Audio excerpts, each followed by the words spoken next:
Today we talk about how can you find connections on your MetaMask app. We're going to figure out the solution or know how you can do that on your app. So you just follow these ways, then it's going to work with you. All you have to do in the first, just go down, click on this sign down here. When you just click on this sign, it's going to take you to this list. It's going to show for you like this.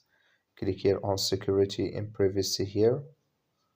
So when you just click on security and privacy here, it's going to take you to next here, just waiting to open with you. So then it's going to take you to this list here. You just keep going down here.